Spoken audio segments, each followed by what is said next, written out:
kweli kabisa ndugu yangu, yawezekana jina lako unajulikana vizuri katika dhehebu lako, na yamkini umekuwa kiongozi kwa muda mrefu, tena mwenye kuheshimiwa, tena una wafuasi wengi. Lakini je, matendo yako yanaendana na matendo ya Mkristo?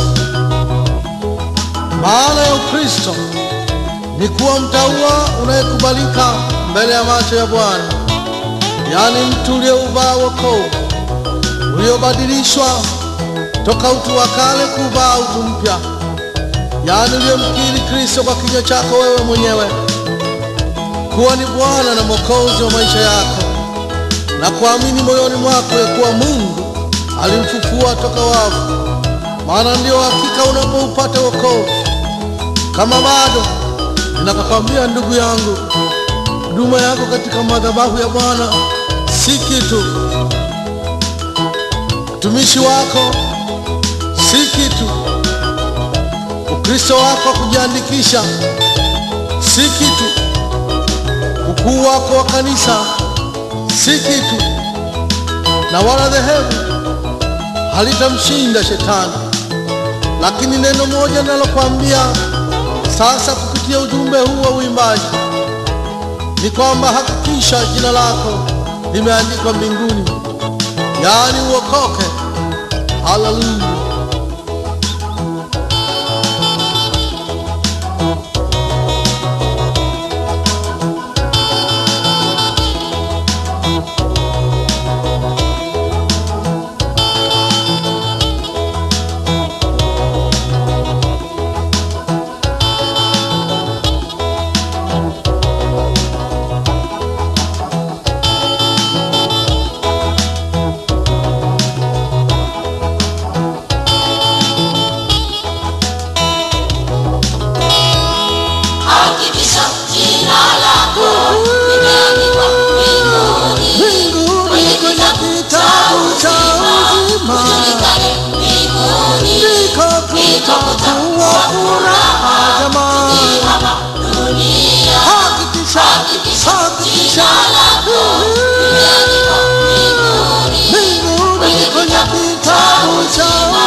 Ndugu yangu, Bwana hauangalii mwanzo mzuri, bali mwisho wenye ushuhuda.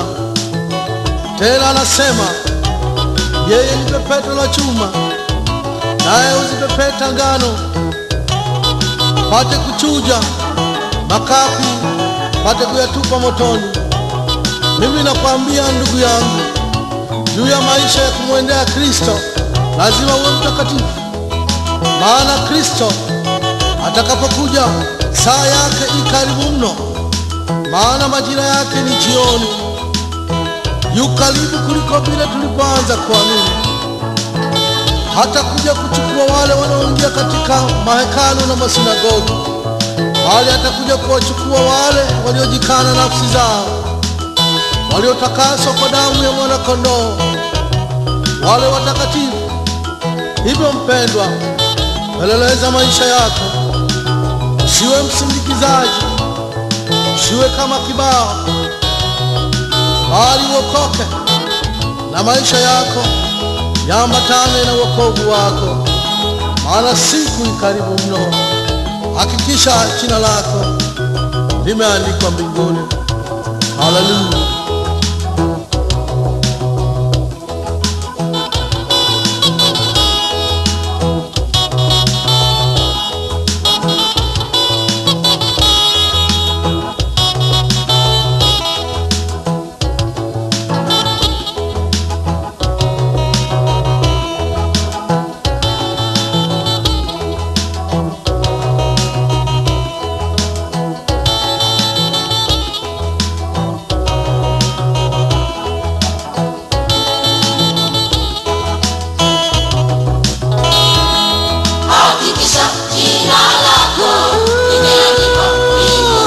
Mbinguni kuna kitabu cha uzima, ndiko